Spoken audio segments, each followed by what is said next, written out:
Bump's name. Hey, everybody, welcome. Here we go. Episode 20 of Tough Bumps. My name is Matt Connerton, and of course, joining me, as always, my partner in crime in this venture, all the way from the great state of Iowa, Eric Pilcher is here. Hello, Eric. Hello, Matt. How are you? I am doing really, really good. I want to do something special. Okay. I want to say thank you to our fans and supporters. Mm-hmm. Without them, we're not here. And Right. I think any in this business with any modicum of brain matter or common sense would realize without your audience, you have nothing. That is true. So their support and everything keeps us going. Thank you for being with us for 20 episodes. I think our streaming numbers are doing quite well. Yes. I don't know if you have those handy or not, but I know that we're I know that we're beating the competition, shall we say? I think we're beating Uncle Dave. Oh wow, that's amazing. No, We are. we're You don't beating think we Uncle- are? You don't Yeah. think we're beating Uncle Dave? Okay, probably not. we're close to Uncle Dave. Okay. Say that I feel like we're gaining traction. I do see the YouTube views, Mhm. and they're pretty impressive. I mean, keep in mind, people, we don't do a lot of advertising. Probably something we should work on. Get it? Matt's a busy guy. I am not, being on leave from work due to an injury. So I could. Excuse me, we would have to figure out admin duties and such. Mm-hmm. But yeah, thank you to the people who view us and watch us and everything like that, and listen to me sometimes ramble incoherently.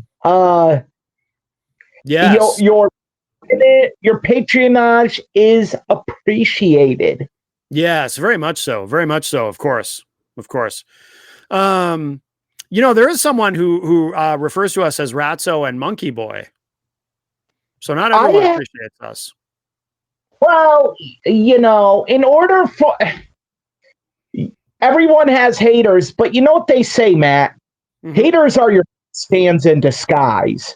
Yes. Because your haters are going to be the ones that constantly listen to you. That's true. No, they're going to tune in. That's true. Every little thing we do. The fact that they had a ridiculous nickname for us just shows how much we matter to them. So thank you to that individual. Thank you for thinking so much about us. You had to come up with a nickname. And for having erotic fantasies about both Matt and I. He does talk about things that he wants to do to us with our butts. Yeah. I've noticed something. You ever notice how he'll talk about something homoerotic about you, and then he'll instantly get mad about Jenny? I have noticed that. Yes, he's clearly very jealous. Yes, very jealous of Jenny. And Jenny's a great woman, doing big things. You can let's go positive here, even more positive than episode 20. Oh yes, Jenny will be tonight for those watching or viewing live. Jenny will be, of course, you can always find it later too on demand. She'll be on John Oliver last week with John Oliver. Last week tonight, I'm sorry, is the name of the show on HBO. That will be airing tonight at 11 p.m. on Sunday night, and then I believe the next day it goes up on their YouTube channel, so you'll be able to see it. So she's in a segment. She does a lot of healthcare activism about access to healthcare. That's why one of the reasons. That's where this hat came from, actually, that I'm wearing. But yeah, so she'll be tonight on John Oliver. So check that out. It's a pretty big deal. That's awesome. Kudos to Jenny. Much like you and I, sometimes Jenny and I have political differences of opinion. Sure. So yeah. So that's exciting. Now, she won't be as famous as, of course, Sammy Hagar after tonight, but Or VPN goddess. or the UP or our VPN goddess, Stephanie McMahon. Speaking of Sammy Hagar, though, he was in the news because this impersonator who did impersonate him at a WWF event back in 1986. Apparently, he's at it again and has been caught. This is what he looks like now. And so there he is in all his glory. Now I believe he's 78 years old, living in New York City. And I'll just say, this is the same guy who criticizes. He was very critical of my appearance recently, saying that I was aging terribly and that I looked very old all of a sudden. And that's this guy here that you see in the upper left. That's the same guy. Man, you talk about aging horribly. Yeah, I mean, I do think I look better than him. Too. Thank you. So this is what he looks like now. I'm sorry, what? He's gotten lighter than we thought fake Sammy Hagar looked like. I think there's two of them, Matt. Really? I think it's a ring of fake Sammy Hagars. Oh, that could be. They could all be in cahoots. Well, because the one that we know it is, he has said it's all right if you're all white. Maybe that got passed down to this one. Yeah, because this one does appear to be an albino. Yes. Yes. So you don't think it's the same guy? I'm going on here. All right. Well, very good. We should put the other one back on the screen just for a moment, though, because there he is. I don't know if that's from the WWF event where he was impersonating, or if that's on stage with Mailbox Dog. I think it's Mailbox Dog's reunion tour. Oh goodness! Well, that's horrifying. What a terrible band. Cool name. Terrible band. Their music video looked like total crap. I remember watching it. It looked like it was put down in Microsoft Paint. Yes.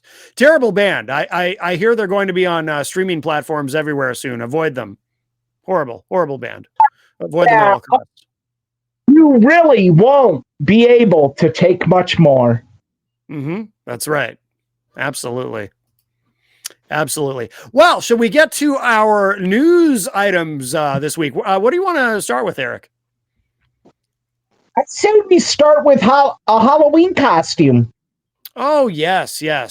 Let's see. Let me get that up here. There we go. Now, does he know that you were planning to do this? I totally don't believe in journalistic integrity. Yeah. I asked everyone, this is a co-creator of Tough Bumps. My cousin, Austin Hicks, in his Halloween costume, he is John Cena. He's John what? John Cena. Oh, okay. For some reason, it sounded funny in my headphones the way you said it the first time. I thought you were putting a different spin on it. John Cena, yes. There he is. So that's your cousin Austin. Yes, that is Austin Hicks. This is what makes wrestling great. I was around this kid for all of his life. He was born 2 days before I graduated high school. Yeah. And when he was young, he loved John Cena. He had the WWE toy kit. He had the spinning belt. He had it all. He had almost every John Cena figure you could imagine. And what makes pro wrestling great is if we sit there and look up to professional athletes, they come and go. But it's almost as if professional wrestlers that you adore and you look up to and you have a hero worship of, so to speak, they stick with you throughout your life. They really do. Absolutely. What does he love about John Cena? You know, we've never had that discussion. I give him crap about it. I use the whole 5 moves of doom, but I have breaking news for our Okay. Tough Bumps. It's a couple months away, but we will do a 2-part career retrospective on John Cena. Yes. And we will have a special guest host for both episodes, Matt. Oh, really? Okay. Yes, we will. Austin Hicks, V.A. Hizzle, one of the creators of the Late Night Crew, which you can find on SoundCloud. Look for their hit song Applebee's. Oh, wow. He will be joining us to talk about the career of John Cena for both episodes. Okay. Excellent. Well, we look forward to that. Very good. Very good. All right. Anything else to say on that? No, I'm looking forward. I'm looking forward to it. I think it'll be fun, and I can't think of anyone better to have as a guest host than Austin. Mm-hmm. Mm-hmm. Well, very good. All right. I look forward to meeting him. He is a major John Cena fan. And a rapper with his group, the Late Night Crew. Do they LNC. Do they continue? Are they active? Hiatus right now.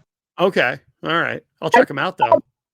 They're actually contributing members of society. Maybe you can talk to him about coming on Matt Connerton Unleashed. Maybe. The lyrics might be a little risque. They are a rap group. Well, I am able to make radio edits. You know what? Maybe we can work something out. Maybe this can be a bridge. We've already had kind of like a collabo. That's what the young people call it. I think they say collab, don't they? Do the collabo?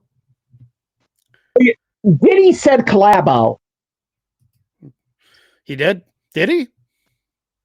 Well, he's kind of canceled though. Kinda. Going to prison. Yeah. He's already been in the courtroom. He was ready for prison.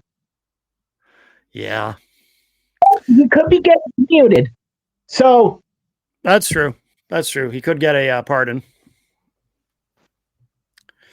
Well, so I'm sorry. So should we move on to our next news item? On. What? Say that again. We probably should move on because we'll get canceled ourselves. Oh my goodness. Well, yes. Where would you like to go next? How about the plans for the WWF Championship? Yes, Seth Rollins has vacated his title. His title's been vacated. He has been stripped, however you want to say it, due to his injury, which does turn out to be legitimate. So now it's going to be CM Punk versus Jey Uso. I will say he copied my look. There is a photo of him wearing an immobilizer. Oh, yes, of course. Of course. You know what? I'm just going to come out and say it, Matt. Mm-hmm. I am a revolutionary. I am the visionary now. You are. That's amazing. Well, congratulations. We have popularized shoulder injuries. Wow. Well, someone had to. Might as well be someone from, because you are, of course, and it makes sense that he would copy you because you are from Iowa and he is from Iowa. And the only reason I know that is because in his ring entrance, they say Davenport, Iowa. Well, I'm from a bigger city than him as well. Yeah. Cedar is bigger than Davenport, unless you account for the other 3 parts of the Quad Cities. Then it's not. Okay. Davenport is a part of 4 cities called the Quad Cities. Okay. Okay. Dorf, Moline, Rock Island, and Davenport. 2 of them are in Illinois. 2 of them are in Iowa. Okay. I'm glad you say Illinois correctly, by the way. As a Midwesterner, of course you do. But a lot of people, see, I learned because I don't know if you know this about me. I spent a lot of time in Illinois as a kid. because live there. say that again, Eric. I'm sorry. Parents live there. My mother, yeah. Now she lives in Kenosha, Wisconsin, but she did live in Illinois, and she would always it would always bother her when she would hear people say Illinois because the S is silent. So I commend you for saying that correctly, because many people say that wrong. I've heard journalists and national media mispronounce it. Much like a city in Iowa, people mispronounce it as Des Moines. You've actually heard people say it, Des Moines? I have. Oh, that's just embarrassing. Wow. Flying from Augusta, Maine. I had a connecting flight in Georgia. And the lady goes, now boarding for Des Moines, Iowa. Wow, that's pretty bad. That's pretty bad. So you have any kind of a prediction for the match? CM Punk versus Jey Uso? This is one of the few times in pro wrestling where I have to sit there and say, I have no idea. They could go so many different directions. Yeah. They could have Punk win. They could have Jey Uso win. They could have one of them win and turn heel. They could have someone else interfere and turn heel. There are so many different ways they could go about it. We're getting close to Gunther returning. There's rumors of Chris Jericho returning. There are so many different ways they can go about this. I have what I hope happens. I hope CM Punk wins. Mm-hmm. Being a Punk fan, I want it. Me too. And I feel robbed. But I could see him going with Jay and having a heel turn occur. Mm-hmm. Could be. That would make perfect sense. There's obviously a growing discontentment with Jey Uso in the IWC right now. Over 80,000 dislikes on the video of him winning the Royal Rumble. Winning the Battle Royal, to see who would take on. Now, that could be a variety of things. Could be upset that Braun Breaker didn't get the nod, which I do agree with. Because if you put Braun Breaker in that spot, and we talked about this last week, so we're not going to go too far into it, but if you put him in that spot and he fails, you destroy him. It's over. You have to send him back to NXT. You have to build him back up. You have to find a new gimmick. It's over and done. You cannot rebuild from that. I think you can if you do it right, if you're smart about it. But I don't think as we discussed last week, I don't have the same concern about that you do. You can put him. There are ways you can put him in those events to protect him. Mm-hmm. And from that damage, putting him in this spot, in an emergency mop-up duty spot, is wrong. Because if he fails, it's going to be remembered. Yeah, I just think his upside is so great that he literally, they would have to try to screw it up to actually screw it up. You know what I mean? Names that had upside and they screwed it up. Damian Sandow, Austin Theory, Baron Corbin. Pushes can get derailed for a lot of reasons, but I just worry about it a lot less with Triple H in charge than I did with Vince. With Vince, I expected things to get screwed up. I don't expect it with Triple H. Times, as much as people like to disagree with this, creative doesn't even have control over it. It just happens. You botch a big spot, you mess up a promo, you do something that at the time seems so innocuous that it doesn't have that lasting impact. But you know who I thought should have won the Royal Rumble? Who? Sorry, the Battle. I keep misspeaking. Yeah. Who? Yeah. Say that again? LA Knight. LA Knight. Yeah, the fans, I think that's why the fans are, why in the IWC they're resenting Jey Uso a little bit. They want to see LA Knight finally get his moment as champion. It's not even so much a moment as champion. It's let him be in the main event. Yeah. Yeah. Yeah, because the only time I can think of offhand where he's really actually been in the main event was at Crown Jewel that time against Roman Reigns. And obviously LA Knight was not going over in that. And that was a foregone conclusion. A believable spot. He performed very well in that match. Mm-hmm. He did the job and it looked good. Yeah. It just kind of was like, okay, we gave it to you. Back to the mid card. Yeah, the clock is ticking on him too. You know, he's what, 41, 42 now. They need to strap that rocket on and even if it's a short trip, do it. You got to do it now. Time's running out. Yeah, you've had that rocket on CM Punk and he's the same damn age. Mm-hmm. I mean, he's older. It is his birthday. CM Punk's birthday? Yes, it is. What is he, 46, I think? 7 now. 47, yeah. Yeah, so, yeah. But Punk is always over no matter what. But LA Knight, I mean, I think they got to give him one world title reign. I don't think they got to give him one world title reign. It has to happen organically. It has to happen so the fans don't see through it. So they're not like, okay, this is just a token, hey, good career, here you go, type deal. Sure.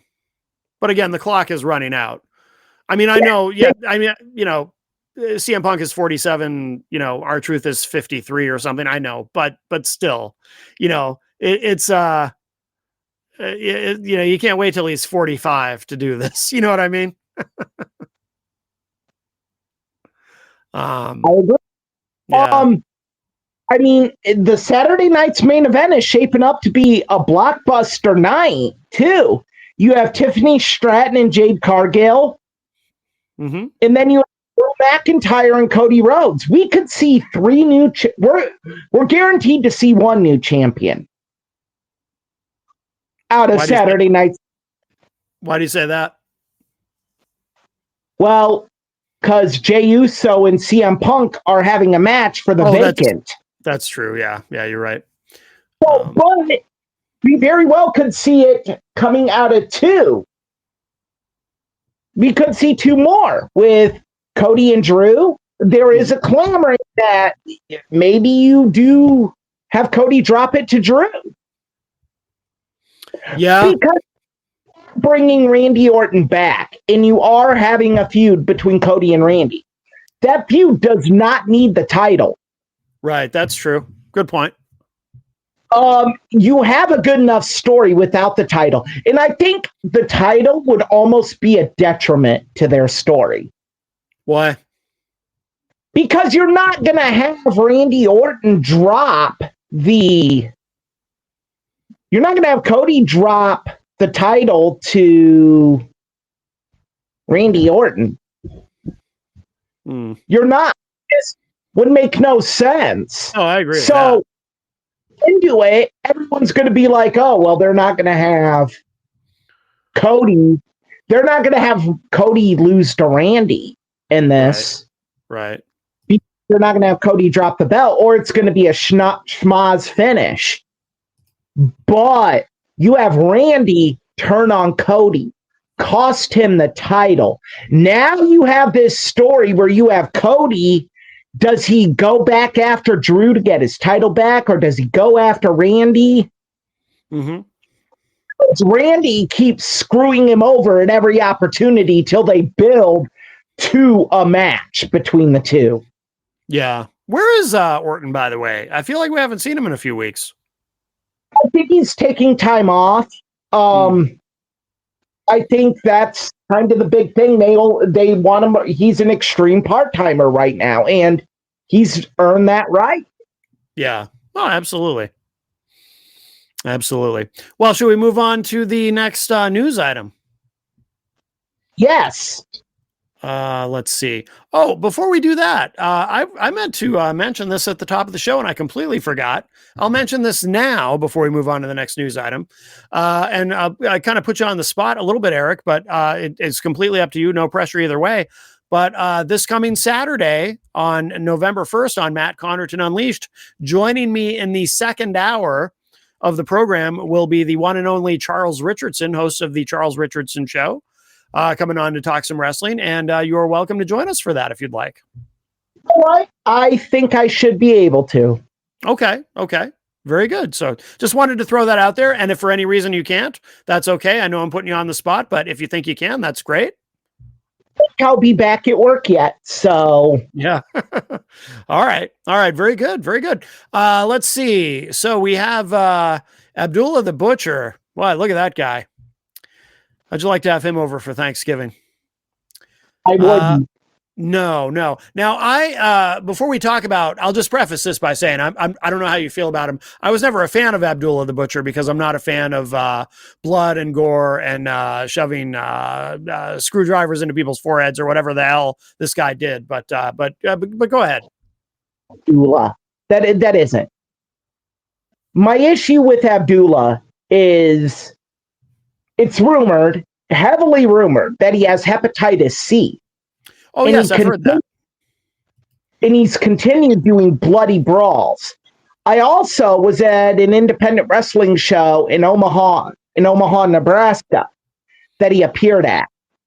And, it's kind of a thing where if you're a wrestling legend, you take the boys aside after their matches at the show because you're getting paid big money to be there, and you're making money off autograph sales and all your merch sales and whatever the hell.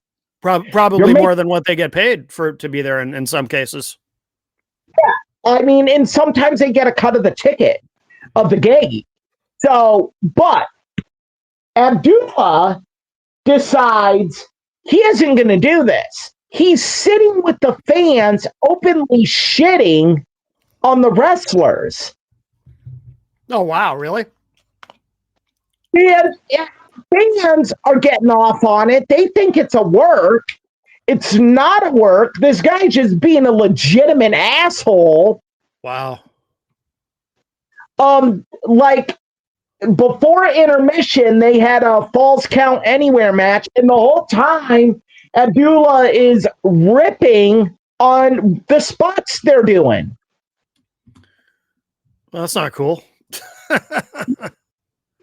Shitty way to be, because it's like, one, you're not. No one ever has said, in my opinion, no one has wanted to watch an Abdullah the Butcher match because of Abdullah the Butcher. They want to watch it for Bruiser Brody or somebody else from World Class Championship Wrestling.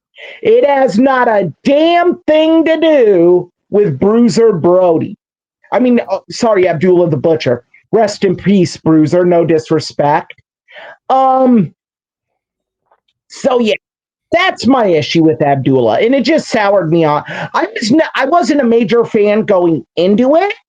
Yeah. And then him and Ian Rotten, Pro Wrestling Grifter, had a match in IWA where they bled everywhere like stuck pigs. Blood on fans, white blood on fans of t-shirts. It was just disgusting. Oh my God. But I do know this. He has had some severe health issues for many, many years now. He has been hospitalized. Not a lot of word on what's going on with him. Okay. How old is he? I mean, he must be up there, right? 4 years old. How old? 84. Oh, 84. Okay. Yeah. He's wow. But he's been recently having matches at his age. No. Oh, okay. No, match with Ian occurred in the early 2000s. Gotcha. But even then, he was like, that's kind of old to be getting in the ring. Wow. He had matches in his 60s. Who did? Shane is still doing matches. Yeah, I know. Just Abdullah, such a big guy already. You know, you would think he'd drop dead of a heart attack or something. But yeah, nothing's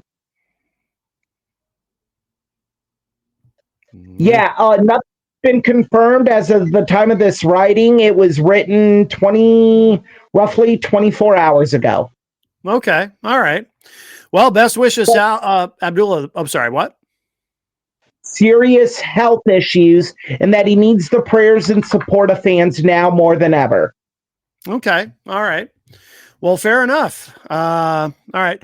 Well, shall we move on to the main event? Yeah, let's do it. So we're talking about heel turns. Yes. And I'll let you, Matt, educate the uneducated, so to speak, on what a heel is. Oh, when you say uneducated, do you mean him? More towards the original fake Sammy Hagar. Oh, you mean him? Yes. Yeah, that guy. Yeah. With apologies to our audio listeners, but yes. So a heel turn, of course, is when a babyface, a quote unquote good guy, suddenly not necessarily suddenly, but becomes a bad guy, turns to the dark side, turns heel. That is a heel turn. And of course, a babyface turn is the inverse of that. Double turn. Well, you can have a double turn. Is when two turns happen in the same match. And yes. I'm sure about the greatest double turn ever in this episode.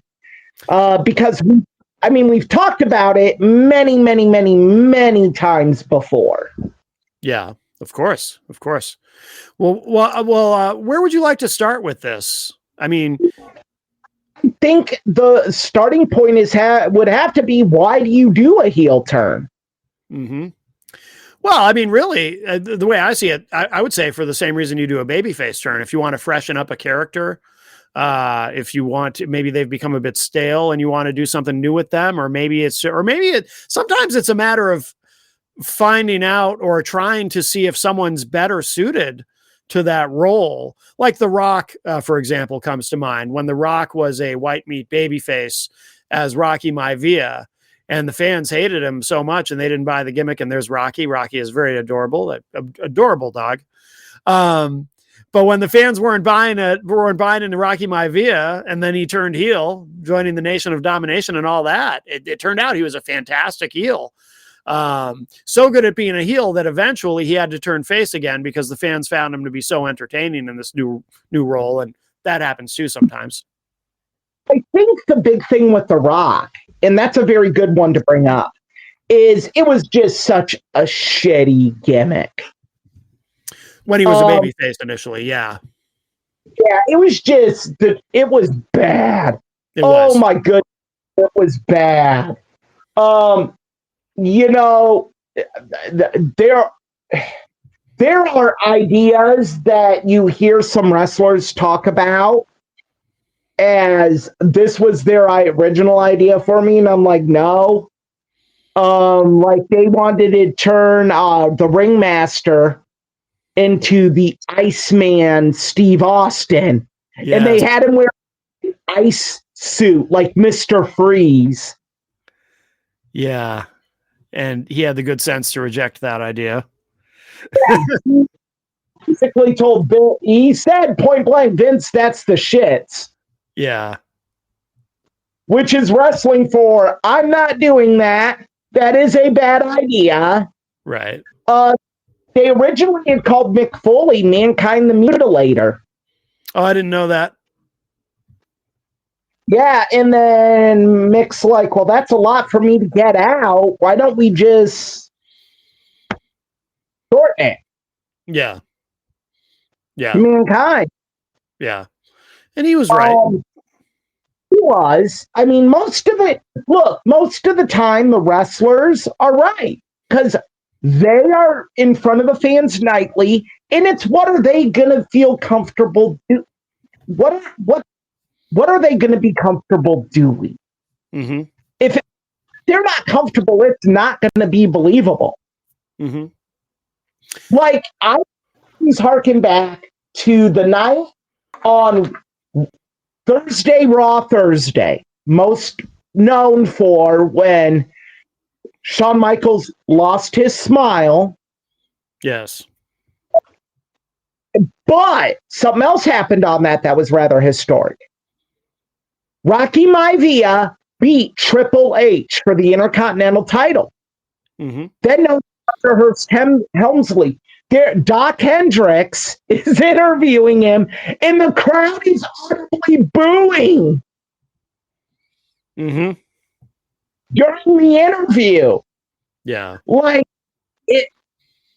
that's when you know. Yeah. Well, because at that point, you've got nothing to lose. If you've got a babyface who's being booed to that extent, you've got nothing to lose, right? You might as well try him as a heel because obviously what you're doing isn't working. Or, God, until he got injured.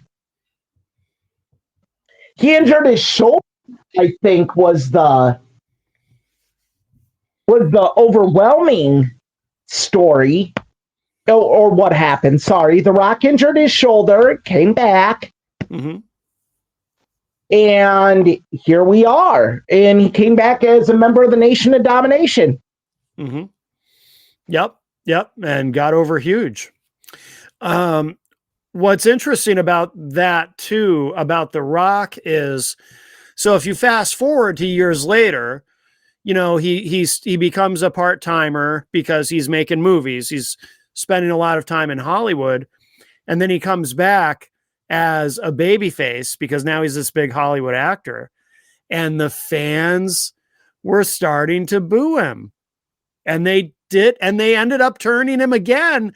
But this time it was interesting because they'd done something they'd never really, that I can recall, really done before, where The Rock, so he's turning, but he's actually like acknowledging, I'm turning heel this time because you guys clearly want me to be a heel. Remember that promo where he says to the audience, he says, do you realize where we're all going to go?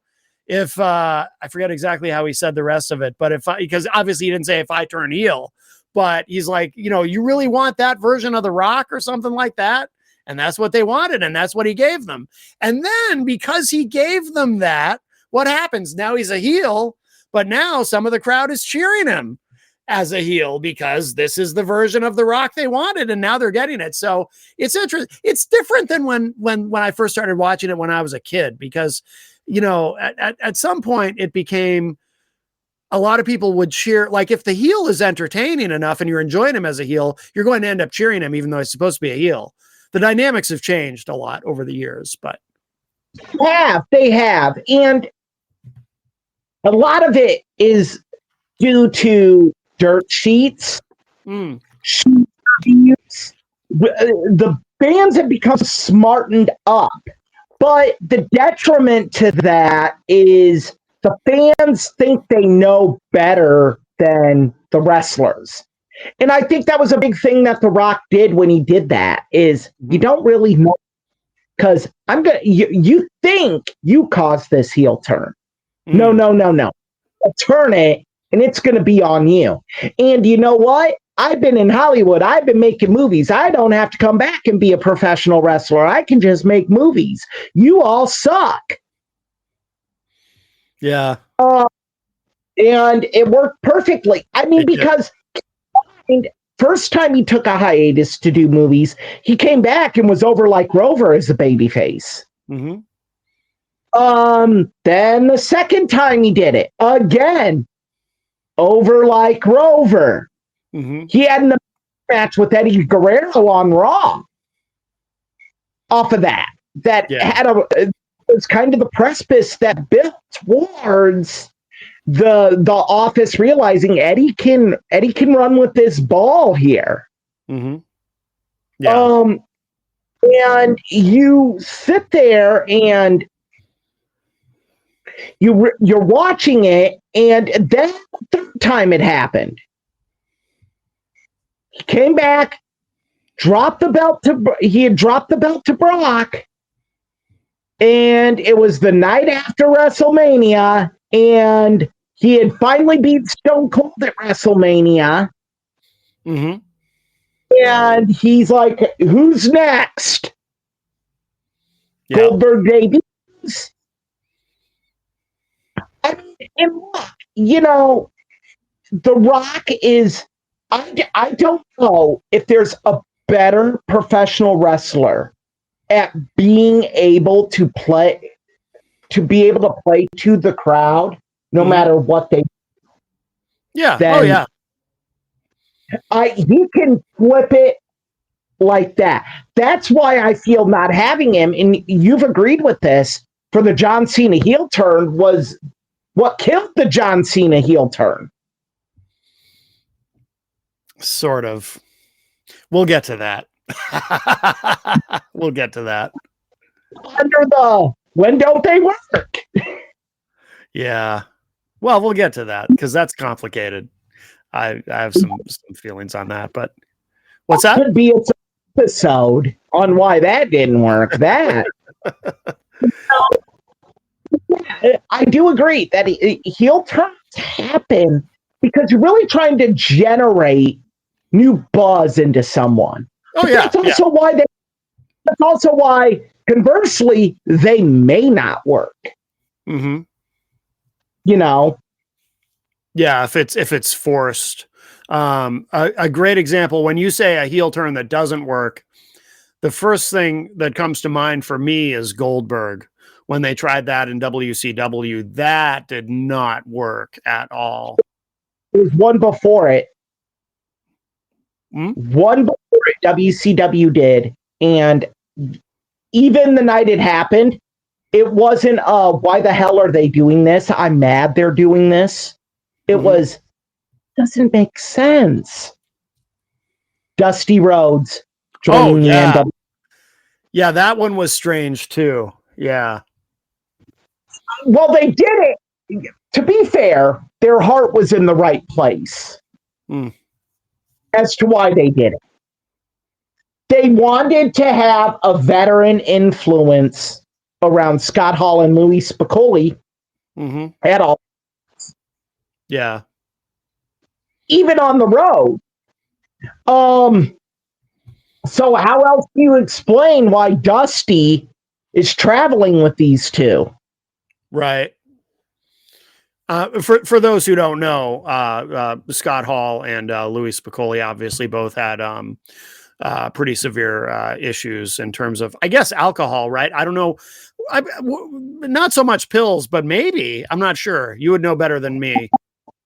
Definitely with Scott, it was pills. It was pills? Okay. Yeah, him and Sean would take that's right. Yeah, that's right.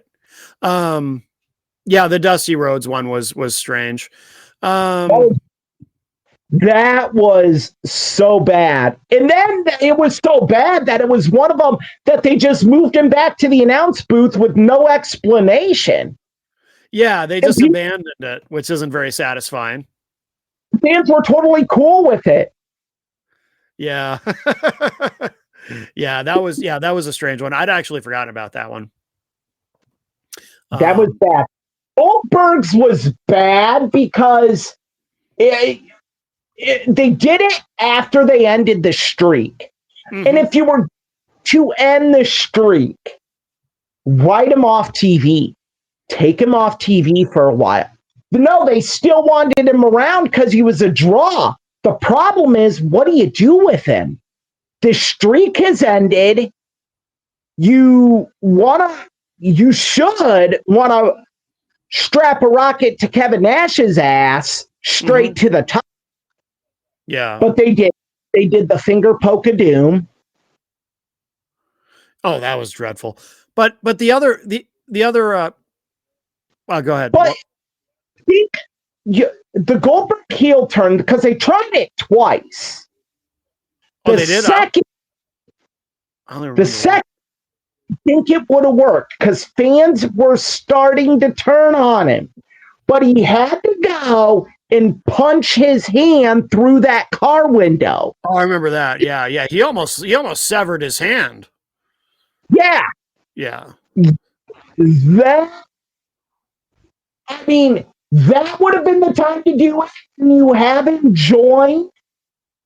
You have him join the NWO, and it would have made sense. Yeah, but the problem. And that incarnation of the NWO, had they went that route, would have made a lot of sense. Yeah. The problem with the first one. You had Goldberg got injured shortly after Bret got injured, ironically by Goldberg. Yeah. So without Bret and without Goldberg, you had Steiner, Nash, and Jarrett. Well, the biggest problem with the first one to me was when I remember that the promo, the big promo, Goldberg comes out and we're going to hear from him now as a heel. And he goes, he says something like, so everyone's asking me, why'd you do it? Well, I'll tell you why. Why the hell not? And it's like, oh, that's great. Okay. I mean, that literally is what he said. And it's like, this is some lazy writing here. I mean, he never offered an explanation. It was stupid. Very, very stupid. And that's the interesting thing about it, is it never made sense. Yeah. Yeah. Just was never done right. So do you have a favorite heel turn? Yeah, it's got to be Bret. Yeah. It's got to be Bret. When now I assume you're talking about the double turn with Austin that happened in the ring during their match. Is that what are you referring to that specifically? I assume you're not referring to any of the several, however many that happened in WCW where they had him turning almost as often as the Big Show. I assume you're not talking about that. I'm talking the Austin one because that one, and then the next night, that promo he cut. Yep. And then to come out and cut the promo with Owen and Davey in the middle of their match. Yeah. This was so awesome. It was. It was great. And that stare he gives, like that cold, callous stare as Davey and Owen are hugging him. Yeah. Yeah. God, this is great. Yeah. Yeah. No, that was excellent. Of course. My favorite. Mm-hmm. Hogan joining the NWO. Yep. Yep. Is so well. And one thing that I'll say about that is a lot of people have said that this is a detriment to it, but I think it actually made it better. It was a little nuanced part of it. Mm-hmm. What's that? A little nuanced part of it is when Hogan's walking down and Bobby Heenan on commentary goes, but whose side is he on? Yeah, I didn't care for that. Loved it because that was Bobby. Bobby for all these years had bashed Hogan and said he's stuff. If Bobby wouldn't have said something like that, I think it would have spoiled it. See, I think, well, I liked one of the things, I didn't like that he said that, but I don't think it ruined it by any means either. But I do think that one of the things that made the Hogan turn so effective was Bobby Heenan then on commentary, not just then, but week after week saying, Bobby Heenan, the classic heel manager, saying over and over, he'd say it every week, I told you who this guy really was. All these years, I told you who Hulk Hogan really was, and you didn't listen, and I was right. And he was kind of vindicated. And that was a cool part that I think a lot of people missed. A lot of people missed that because nobody ever brings that part up. But that, to me, that's a key element in what made the Hogan turn so effective. it wasn't for Bobby Heenan, I don't think Hulk Hogan would have been as over as he was. Yeah. Bobby Heenan, as much as the Iron Sheik and Roddy Piper jump-started Hulkamania, Bobby Heenan carried it. Oh, yeah. Because for it to be successful, you have to have that monster heel. And a lot of the monster heels WWF had at that time, as it was in the 80s, you don't sit there and, how do I want to word this? They didn't have great mic skills. Mm-hmm. You had to have a mouthpiece with them. That mouthpiece for a lot of them was Bobby Heenan. Yes. Oh, yeah. Yep. Bobby Heenan is what really made the Andre Hogan feud work. Oh, yeah, absolutely. Yeah, because Andre couldn't talk much. And yeah. If it wasn't for Bobby, you don't have that precipice for Andre turning. Yeah. You have the person that was in Andre's ear. Oh, it was so great when Andre and Heenan walk out on Piper's Pit and Hogan's like, "What are you doing with this guy?" Oh, it was perfect. It was so well done. Signing. What's that? The contract signing. Oh, yeah, that was good too. But if you're going to sign it, brother, sign it. I don't need to hear him. Yeah. No, the whole thing was so good. The match was shit, but the buildup was incredible. I mean, to me, that was just, and I was a kid. I was like, wow. I was just enthralled by all of it. Should we talk about John Cena? We can. Because there's a lot to unpack with that one. I think it goes back to my original point. Mm-hmm. About Cena. Mm-hmm. Is the original point I had in regards to John Cena in the heel turn, or anyone doing a heel turn, I'm sorry, is the talent has to believe in it. Mm-hmm. And John was fully committed to being a heel. Yeah, I think that hurt it. I think a key element of it was The Rock. In not having The Rock there after the heel turn killed it. Because the whole reason this started is The Rock wanted Cody's soul. Right. But John sold his soul to The Rock. Right. But yeah, it just made the whole thing bad.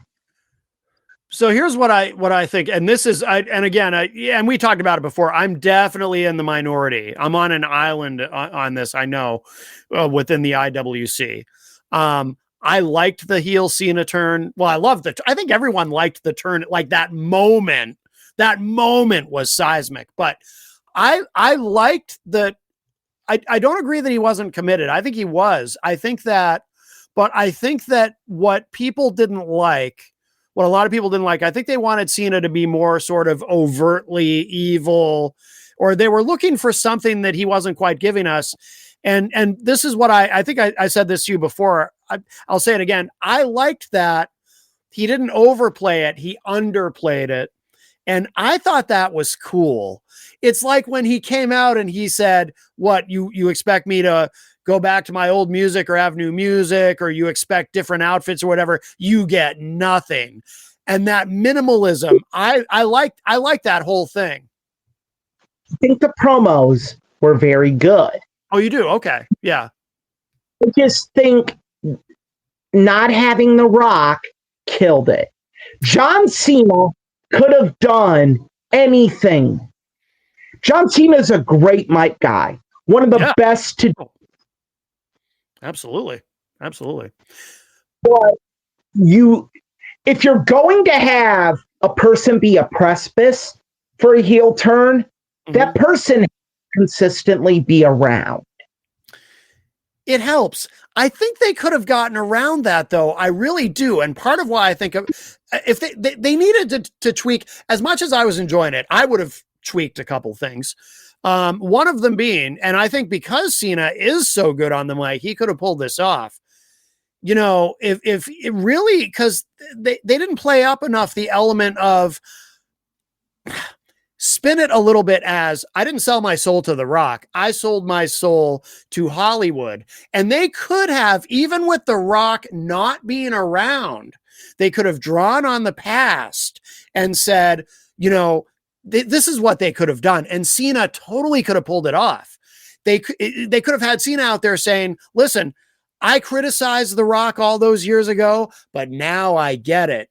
Now I understand why the real reason he sold his soul to Hollywood. Now that I'm in that position, I finally get it. So now I'm doing the same damn thing and you all don't like it, but this is who I really am. Something like that. So even without The Rock around, if you adjust the narrative, he didn't sell his soul to The Rock. He's just following The Rock's example. He's now sold his soul to Hollywood. I think with that little adjustment, I think it would have worked better.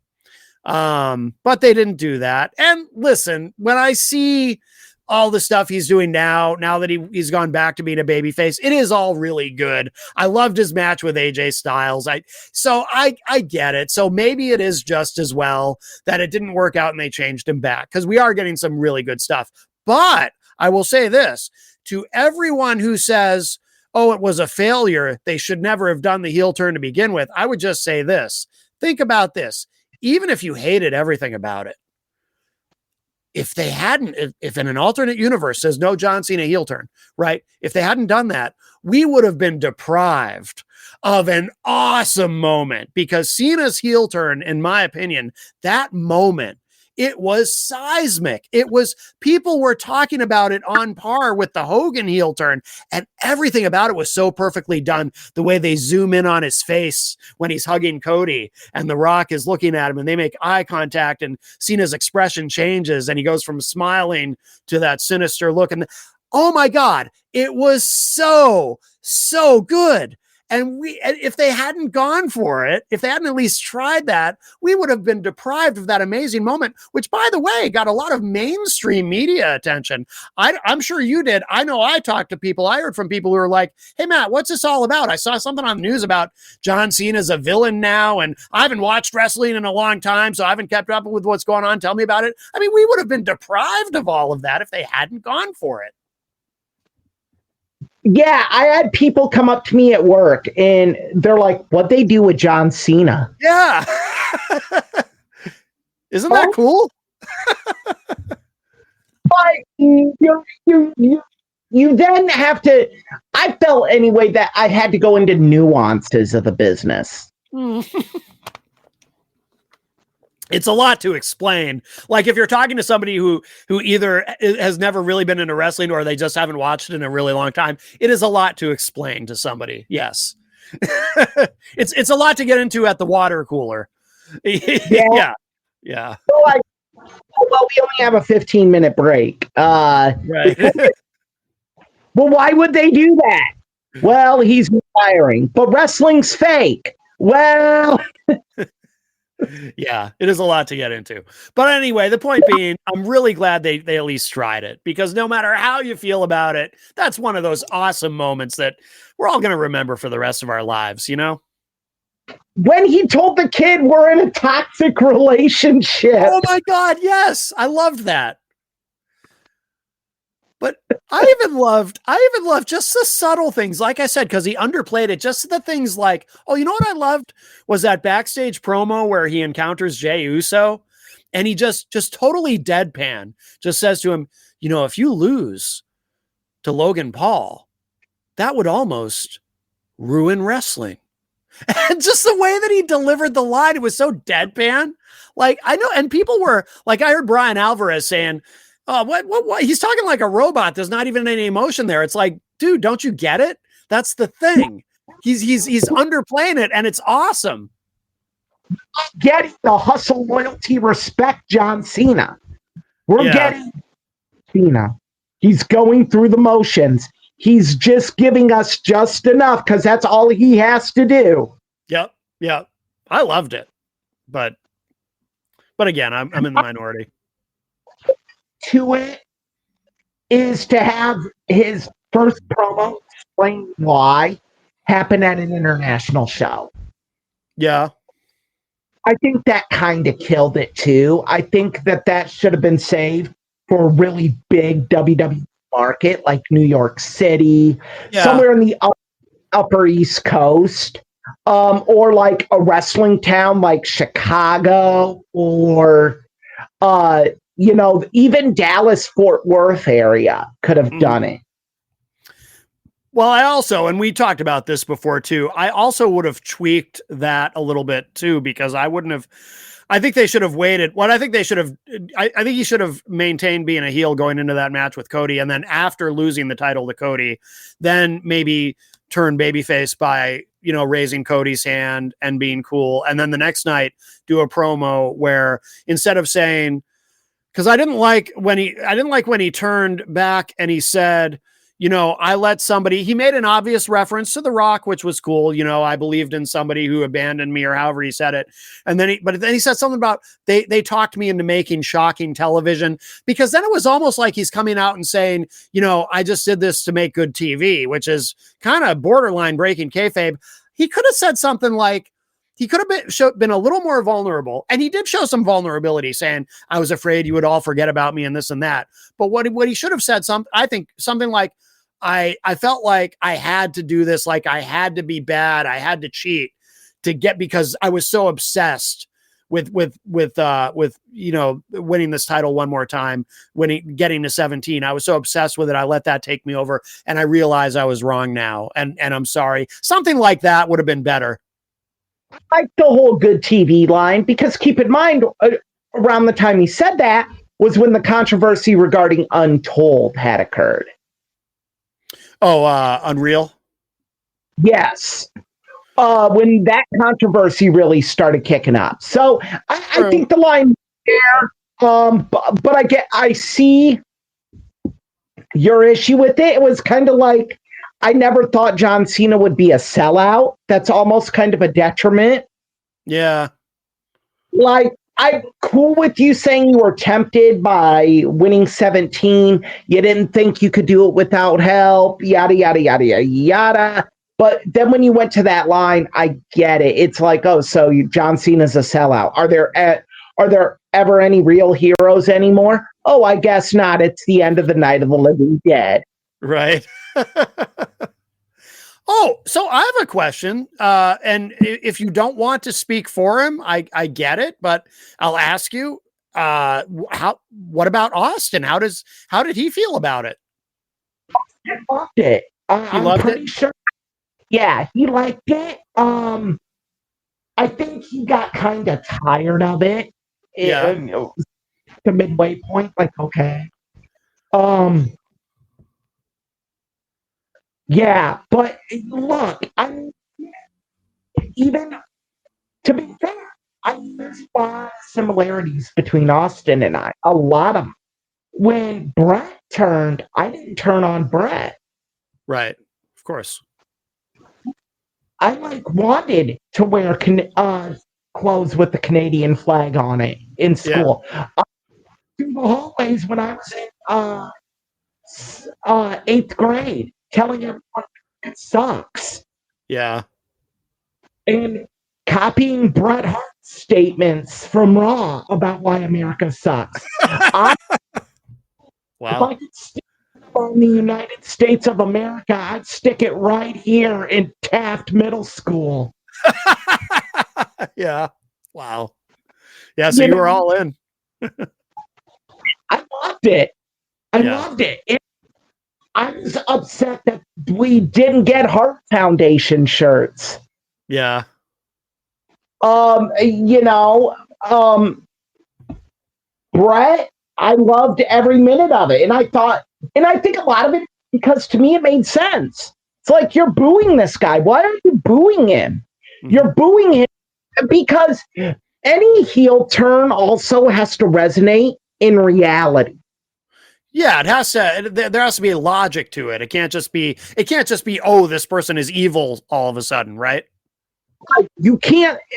People can't sit here and say, "Oh, well, you can't just do it." People heard the boos for Bret. Mhm. People Bret become kind of a crybaby. So it made sense. But you could also argue, but Bret is getting screwed constantly. Mhm. Yeah. Like, see why he's mad? How dare you boo this man? The injustices being done to him. Yeah. Yeah. So yeah, if you were a true Bret Hart fan, you definitely were riding that wave. In some ways, Bret was ahead of his time, and that whole storyline was ahead of its time in the sense that, you know, because we've talked about how, you know, to me personally, like, we're in the golden age of wrestling right now because we see a level of nuance with characters and their stories and that we've have not seen very much before now, in my opinion.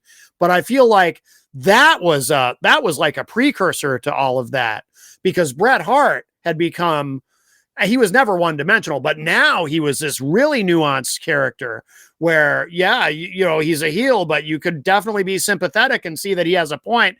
And they did this innovative thing, of course, where he's a heel in the United States, but he's still the hero everywhere else, not only in Canada, but internationally. So, so that was really innovative too.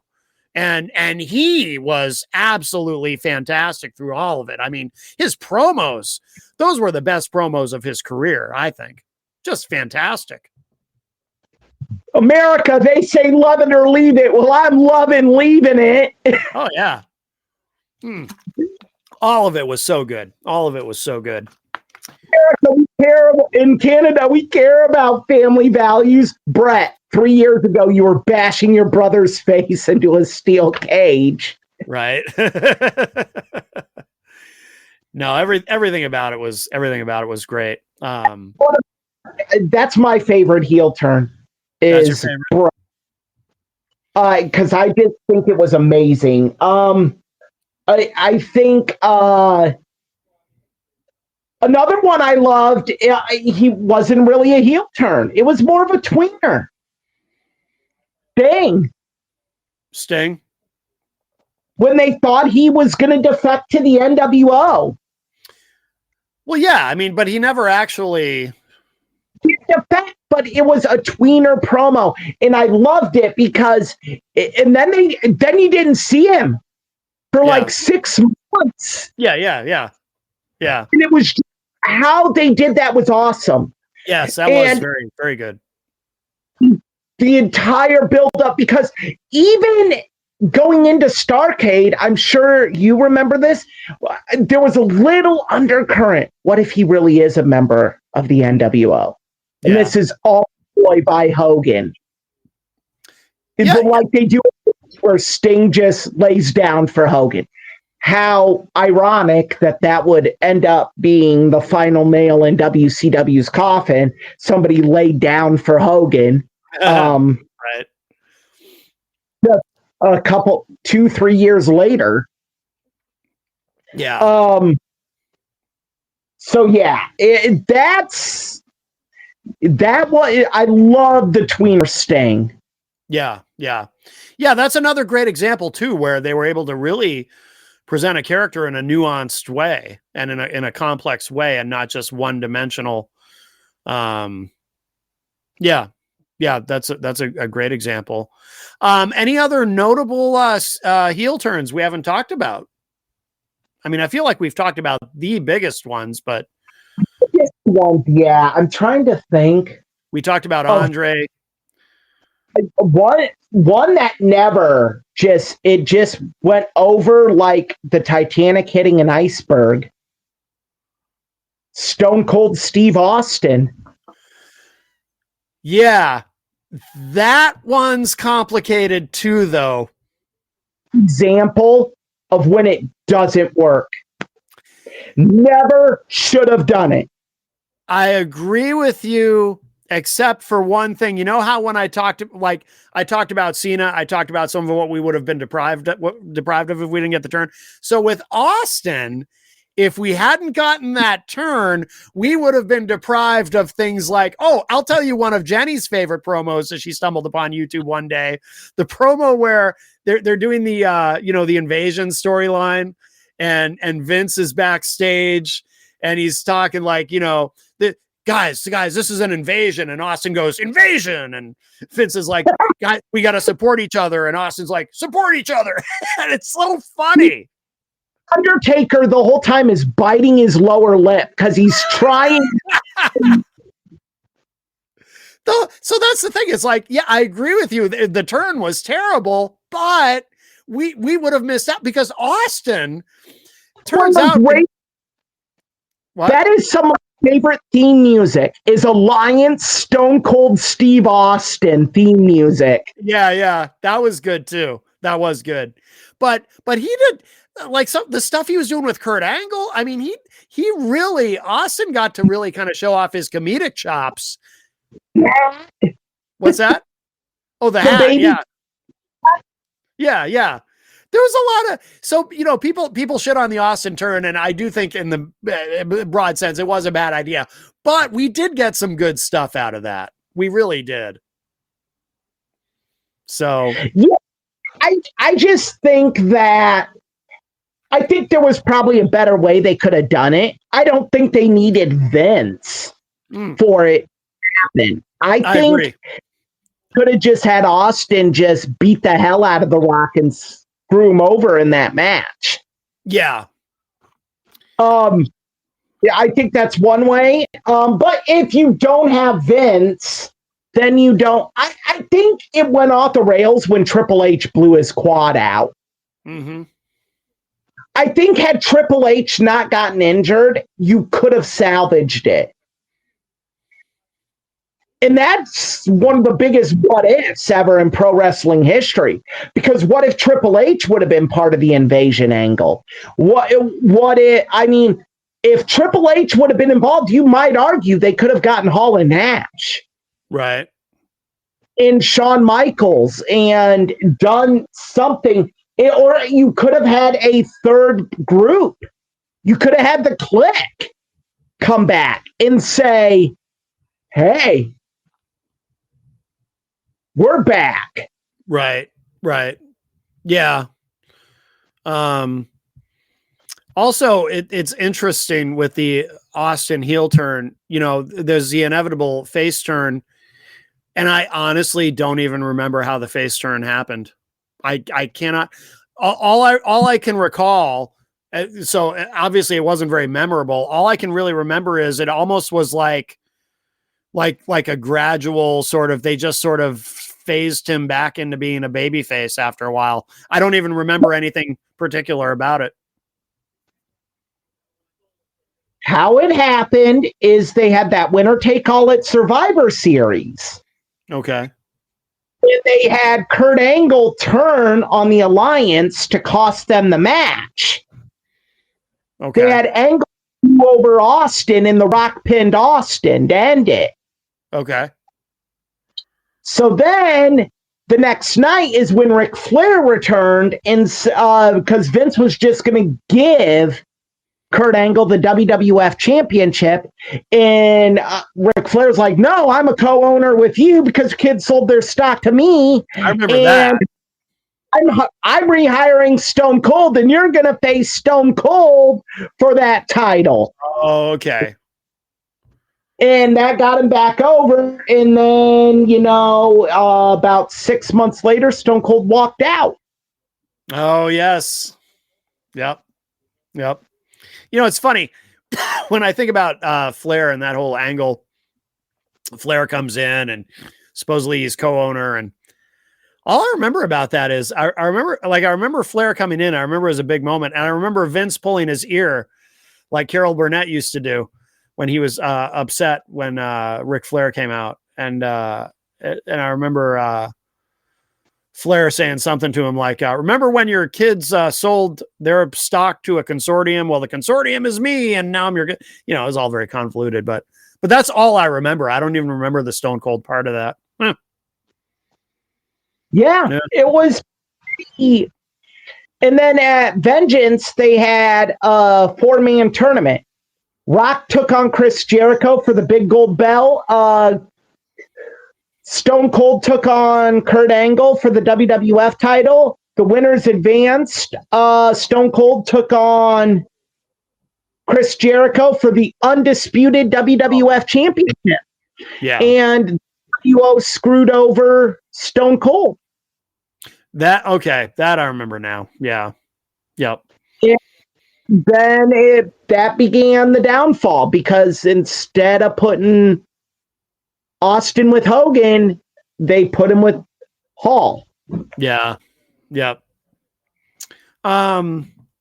Oh, I just thought of a heel turn. I can't believe I didn't think of this one till just now, because it involves my favorite wrestler of all time, Macho Man Randy Savage.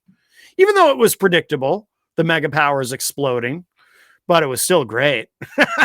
I loved it. Oh, I loved that whole thing. Hogan versus Macho Man. I did too. The promos we got out of Macho Man were just amazing. Yes. Oh yeah. Hulk Hogan, I hate your guts. Those promos are incredible. Yeah. Lust in your eyes. Yeah. Especially that last.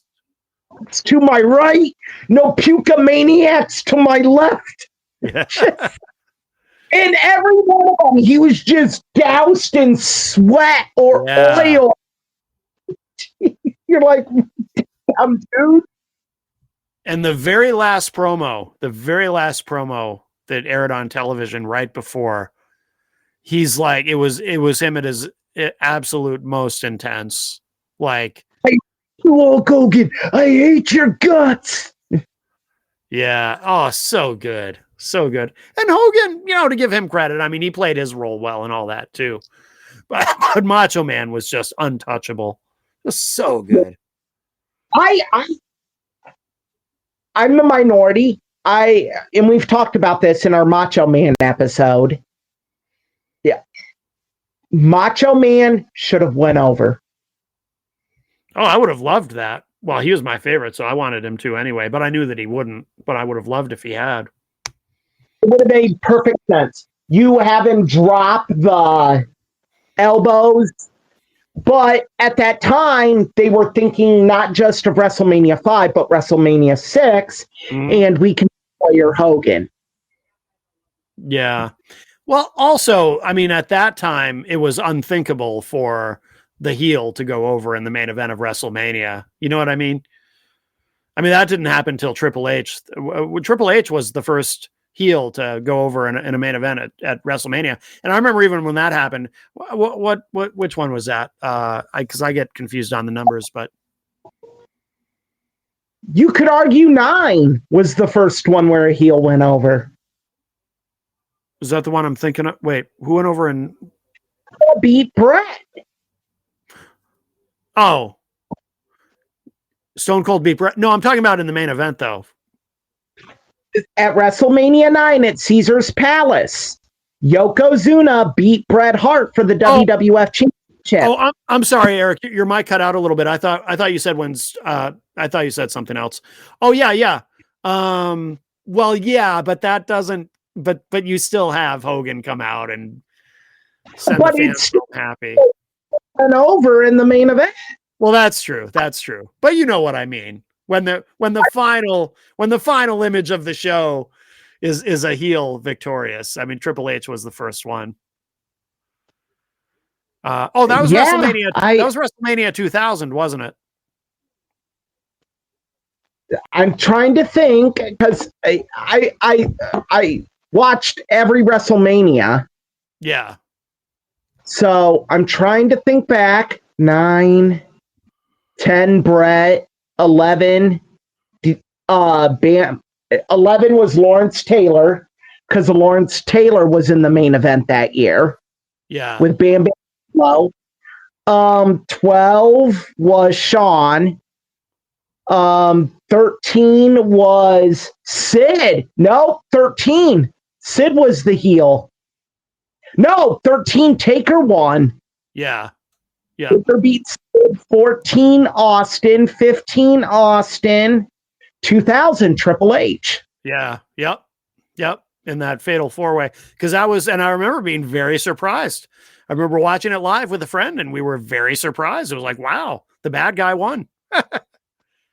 He said, going into it, I said either Triple H is going to win or Mick Foley. Oh, really? Yeah. Yeah, Foley drop it the next night. Mm. But when Foley was the first one eliminated, I'm like, okay, this is where we're going. It makes sense. Triple H was wide hot. Oh yeah, absolutely. I think you could have argued you couldn't have went wrong going with The Rock there. Mm-hmm. I think the greater crime was it being a fatal 4-way. Yeah, I wasn't a big fan of that. McMahon in every corner, No. I think it should. What? It was overkill. I think you just have it be Triple H and The Rock. And because that, then I think you could argue you have Rock go over. Because was moreover in the next month anyway, you had The Rock win. And then the month after that, you had Triple H win. In one of the best Iron Man matches outside of Brett and Shawn ever. Yeah. Yes. Yes. Yeah, the Iron Man match between Triple H and The Rock does not get talked about enough. Is like a wrestling match. So much so that I kind of forgot that it even happened until you mentioned it just now. But you're right. Yeah, nobody ever talks about that one. You're right. Shawn Michaels was the special guest referee. Yeah. Yeah, you're right. Nobody ever mentions that one. Nobody thinks about it. It's interesting. Yeah. Big things happened in that. That was Shawn's last appearance until 2001. Undertaker returned as the American Badass. Yeah. And then in June at King of the Ring, The Rock pinned Shane McMahon to become WWF champion. It was a complete mess. And I think you avoid all of that if you just would have done Rock, Triple H, WrestleMania 2000, Rock goes over, and then you can do it then at SummerSlam, you can have Triple H beat him or Angle beat him. Yeah. Oh, by the way, you mentioned The Undertaker. There's another heel turn that I felt was a failure. Was when McMahon wanted Jim Ross to kiss his ass to enter the Kiss My Ass Club, and he didn't want to do it. The Darkness, and I'm like, no. Ministry of Darkness Undertaker was amazing. Yeah, no, I liked that, but I didn't like when as the American Badass he turns on Jim Ross and aligns with Vince. And it was very weak. And I thought at that point in Taker's career, I was like, why do you want to make him a heel now? Because at that point, I felt like he had reached that point where the fans really didn't want to boo him.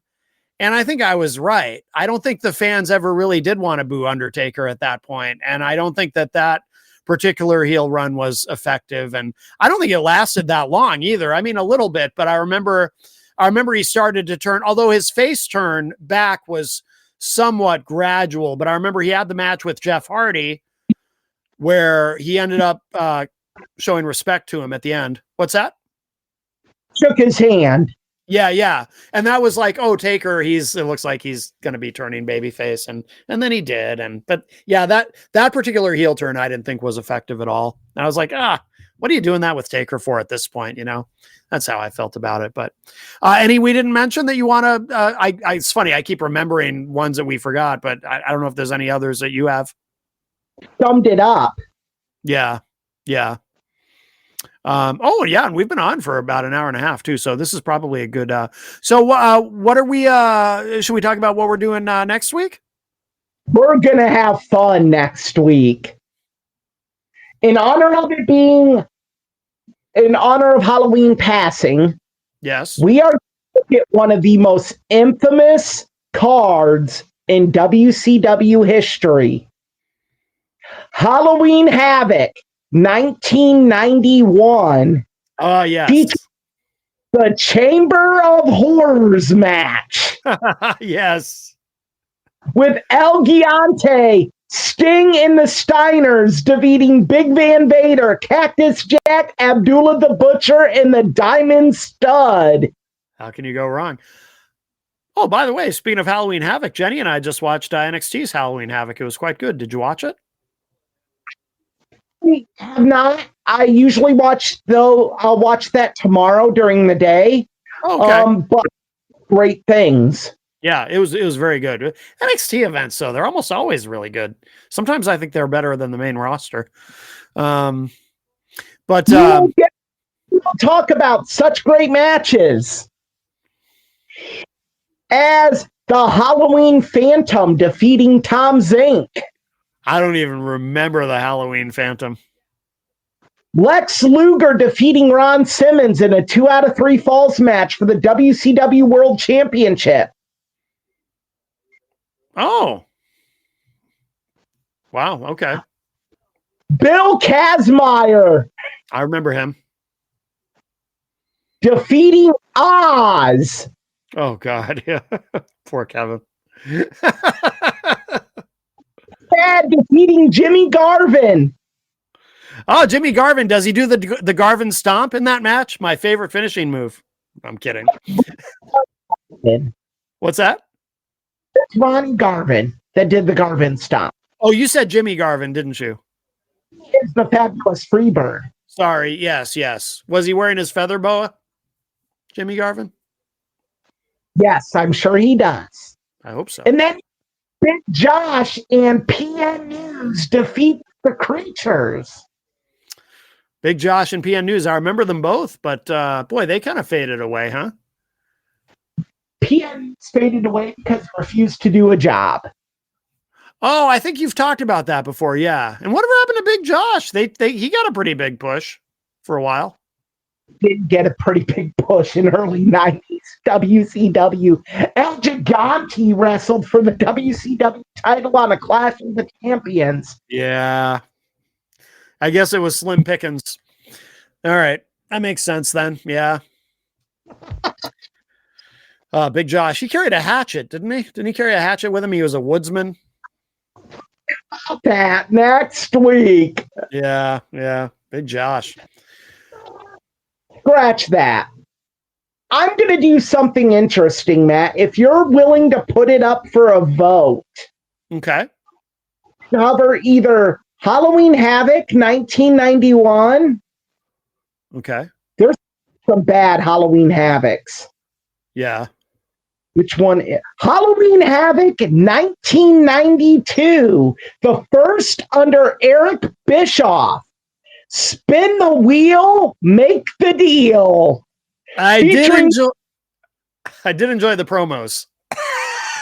Featuring the infamous coal miner's glove match between Snake Roberts and Sting.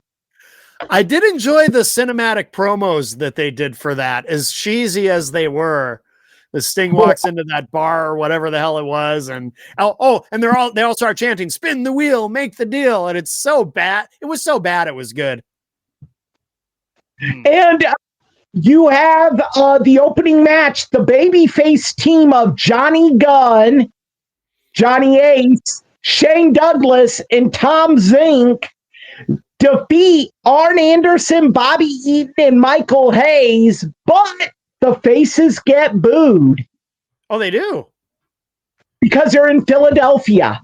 Okay. All right. That sounds interesting. So you want me to put up a poll? I could put up a poll. I could put it online. Cover Halloween Havoc 1989 with the Chamber of Horrors or 92 with Spin the Wheel. Okay, so 89 or 92. Okay, yeah, I'll do that tonight. I'll put up a poll. We'll see what happens. All right. Yes, both are just equally bad. Wow. Do you know if this man wasn't either of them? I think he might have been on some dark matches. Probably.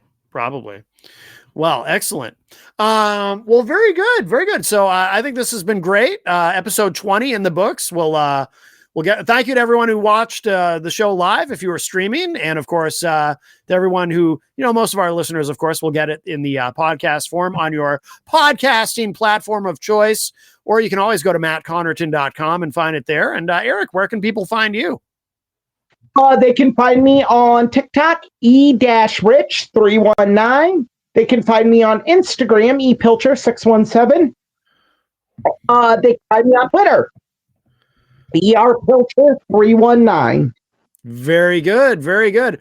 Well, all right. So we will see you next week, Eric. Thanks, everybody. And Rocky does not have a social media presence. Rocky does not. Okay.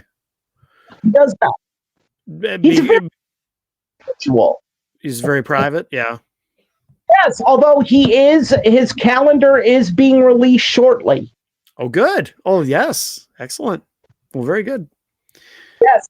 He's also June. Excellent. Well, we look forward to that. All right. Excellent. All right, Eric. Thank you. And thanks, everybody. And this has been episode 20 of Tough Bumps. And don't forget to look for that poll. And we'll talk to y'all a little bit later. Bye, everybody.